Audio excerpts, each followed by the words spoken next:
Hey everyone, welcome back to my channel. Welcome to a new video. So আজকে ব্লগটা শুরু করছি just train station থেকে।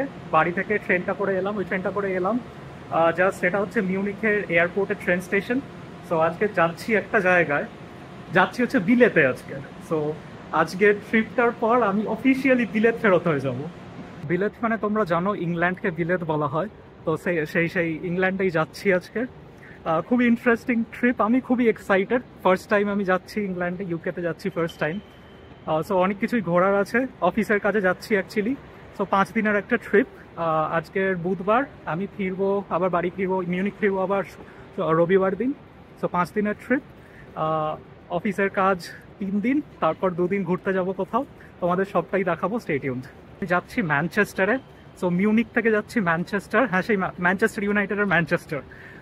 তো একদম একদম ওল্ড ট্র্যাফোর্ডের পাশেই আমার আমার ভেনিউটা তোমাদের দেখাবো। একদম ওল্ড ট্র্যাফোর্ডের পাশেই হচ্ছে অফিস, মানে অফিসের মিটিং হবে যেখানে।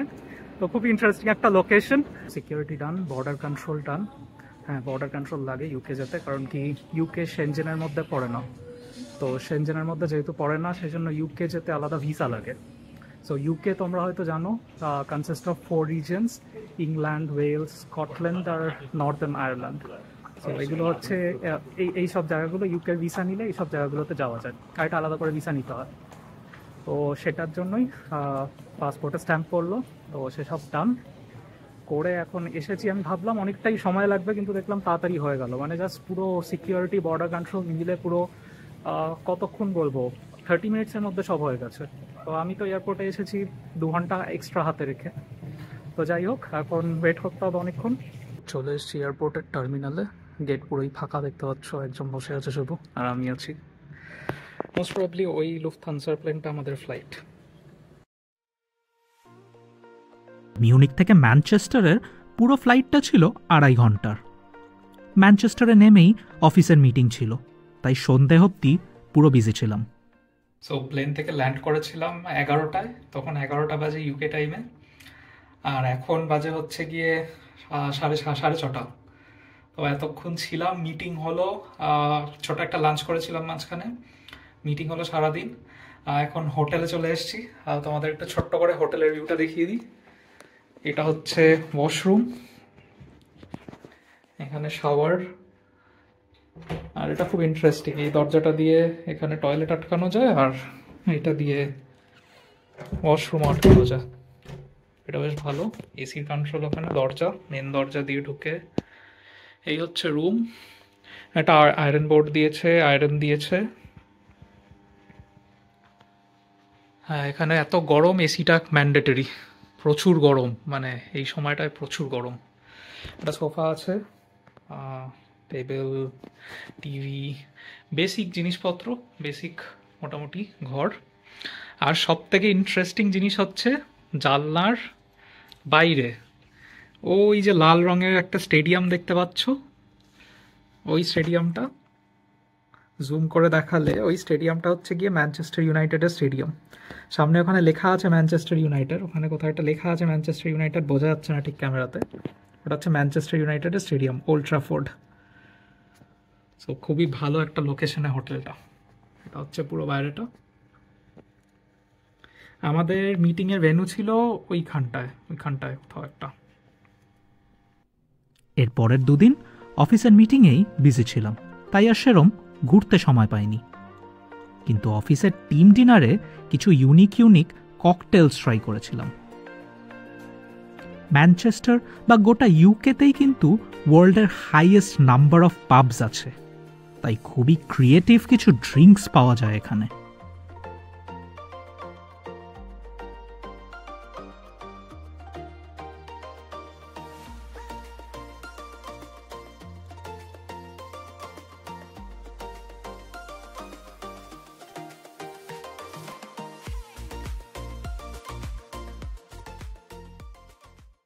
সো ম্যানচেস্টারে আছি 3 দিন হয়ে গেল, আজকে থার্ড দিন, শুক্রবার আজকে।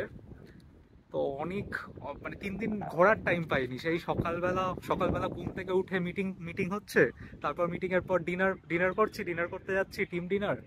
তারপর রাত্রিবেলা সেই 2-2:30টার সময় বাড়ি ফিরে ঘুমিয়ে পড়ছি, আবার পরের দিন সকালবেলা উঠে যেতে হচ্ছে। তো এই করে প্রচণ্ড টায়ার্ড ছিলাম। কিছু দেখানো হয়। আমার নিজের ম্যানচেস্টার ঘোরা হয়নি, তাই আজকের শুক্রবার দিন, আজকেরও কাজ ছিল সকাল থেকে, তো সেগুলো করে মোটামুটি এখন এই দুপুরবেলা 2:30 বাজে, 2:30টার সময় সব সেরে সুরে বেরোলাম।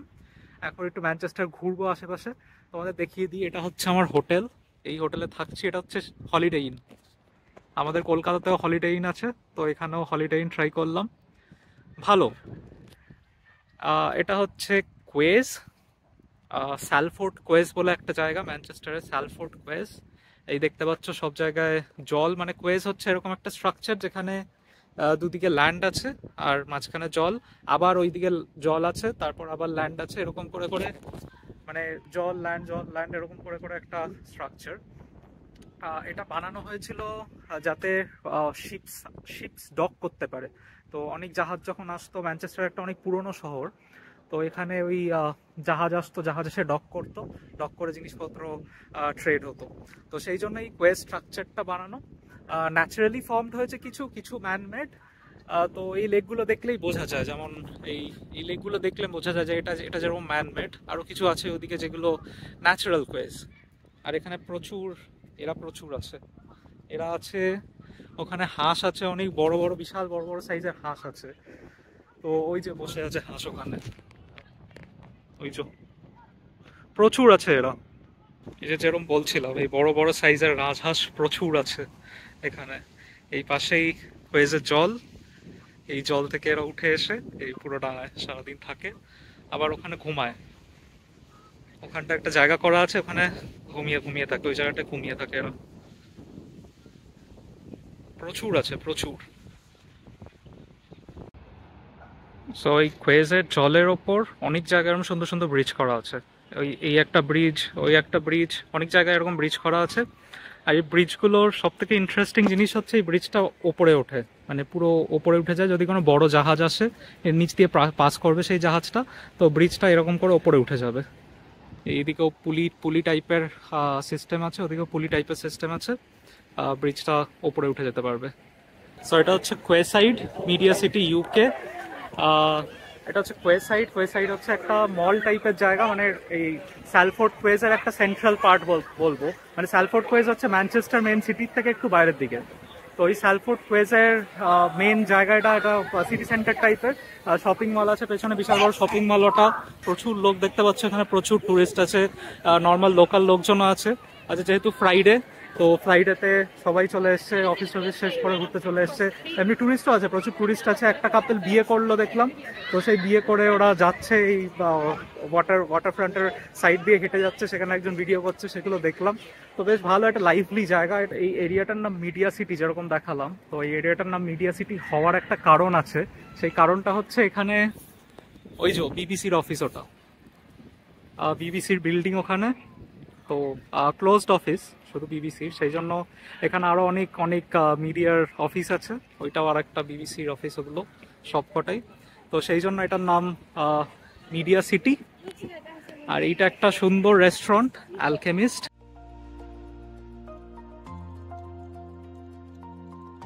এরপর হাঁটতে হাঁটতে চললাম সেই লেজেন্ডারি ম্যানচেস্টার ইউনাইটেডের স্টেডিয়ামের সামনে। ফাইনালি ঘুরতে ঘুরতে চলে এলাম ম্যানচেস্টারের সব থেকে ইম্পর্টেন্ট জায়গা, ফুটবল ফ্যানদের জন্য সব থেকে স্পেশাল একটা জায়গা, ম্যানচেস্টার ইউনাইটেডের স্টেডিয়াম, ওল্ড ট্রাফোর্ড। সো যারা ফুটবল ফ্যান আছো, ম্যানচেস্টারের যারা ফ্যান আছো, ম্যান ইউর ফ্যান যারা আছো, তারা রিলেট করতে পারবে হয়তো। এই হচ্ছে ওল্ড ট্রাফোর্ডের সামনে দাঁড়িয়ে আছি, ম্যানচেস্টার ইউনাইটেডের স্টেডিয়াম। আর স্টেডিয়ামের ঠিক অপোজিটেই দ্য হোলি ট্রিনিটি, ইউনাইটেড ট্রিনিটির স্ট্যাচু। অনেক লোক আছে, প্রচুর টুরিস্ট আছে এখানে। ওইদিকে স্টোর আছে, কিছু কিনতে চাইলে কেনা যাবে। ভেতরে ঢুকে স্টেডিয়াম ট্যুরও করা যায়। আমি ঢুকবো না যদিও, আমি বাইরে থেকেই ঘুরলাম শুধু। বেশ লাইভলি একটা জায়গা অবভিয়াসলি।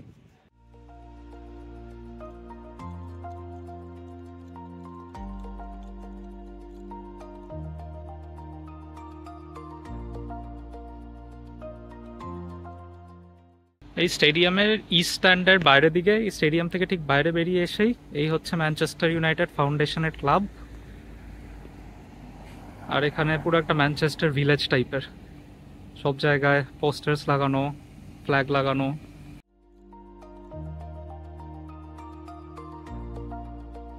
ম্যান ইউ স্টেডিয়াম দেখেই একটা উবার করে চললাম ম্যানচেস্টারের মেইন সিটির দিকে।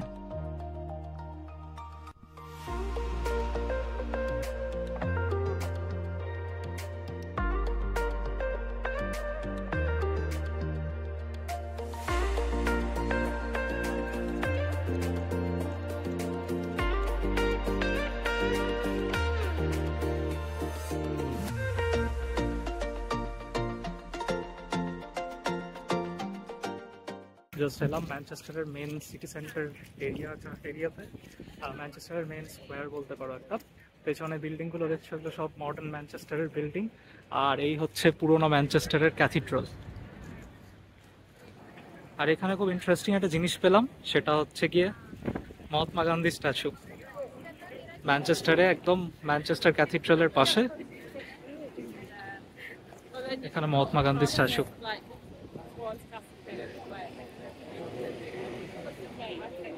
Manchester, the birthplace of industrial revolution. 18th সেঞ্চুরিতে পৃথিবীর প্রথম ইন্ডাস্ট্রিয়াল রেভলিউশন কিন্তু হয়েছিল এই ম্যানচেস্টারে, তাই এটাই পৃথিবীর প্রথম ইন্ডাস্ট্রিয়াল সিটি। ম্যানচেস্টার ইউনাইটেড আর ম্যানচেস্টার সিটির মতন দুটো বড় বড় পৃথিবী বিখ্যাত ফুটবল ক্লাব রয়েছে এই শহরেই, আর পৃথিবীর সবথেকে পুরনো রেলওয়ে স্টেশনও কিন্তু রয়েছে এখানে। হ্যারি পটারের ফ্যান যারা আছো, পটার হেডস যারা আছো, তাদের জন্য খুব স্পেশাল একটা জায়গা। কেন সেটা ভেতরে গেলেই বুঝতে পারবে। চল এটার ভেতরে যাই। জন রাইল্যান্ডস রিডিং লাইব্রেরি, ইউনিভার্সিটি অফ ম্যানচেস্টারের একটা লাইব্রেরি আর একটা রিসার্চ ইনস্টিটিউট। অনেক পুরনো পুরনো বই আছে এখানে, আর অনেক মুভির শুটিং লোকেশনও এটা, যেমন পিকি ব্লাইন্ডার্স, ডার্কেস্ট আওয়ার্স আর অনেক মুভি। তবে সবথেকে ইম্পর্ট্যান্ট হচ্ছে হ্যারি পটারের হগওয়ার্টসের পুরো ইন্সপিরেশন কিন্তু এসছে এই জায়গাটা থেকে। এই করিডরগুলো দিয়ে হাঁটলে মনে হবে যেন হ্যারি, হারমায়োনি আর রন এইখান দিয়েই ক্লাসে যেত। এই সেই হগওয়ার্টসের গ্র্যান্ড স্টেয়ারকেস, হগওয়ার্টসের গ্র্যান্ড হলে যাওয়ার রাস্তা। আর এই হলো হগওয়ার্টসের সেই গ্র্যান্ড হল, যেখানে একসাথে সব হগওয়ার্টসের স্টুডেন্টদের দেখা যেত। এই অফিসটা চেনা চেনা লাগছে, অনেকটা ডাম্বেলডরের অফিসের মতন না?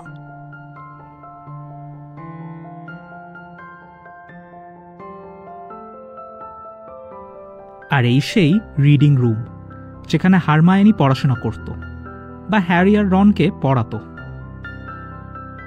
হ্যারি পটারের কোনো মুভির শুটিংই কিন্তু এখানে হয়নি, বাট হগওয়ার্টস বানানোর পুরো ইন্সপিরেশন কিন্তু নেওয়া হয়েছে এই লাইব্রেরি থেকে। এই জায়গাটা এলে মনে হবে একদম হগওয়ার্টসের ভেতরে চলে এসেছি। তাই আজকের ভিডিওটা এই হগওয়ার্টসেই শেষ করছি। এর পরের ভিডিওতে হ্যারি পটারের আরও খুব একটা ইম্পর্ট্যান্ট জায়গা দেখাবো তোমাদের। এর পরের ভিডিওতে আমি কোথায় যাব লন্ডনে। তাই চ্যানেলটাকে অবশ্যই সাবস্ক্রাইব করে দিও, আর ম্যানচেস্টারের ভিডিওটা ভালো লেগে থাকলে একটা লাইক করে দিও। তাহলে দেখা হচ্ছে লন্ডনে। টাটা।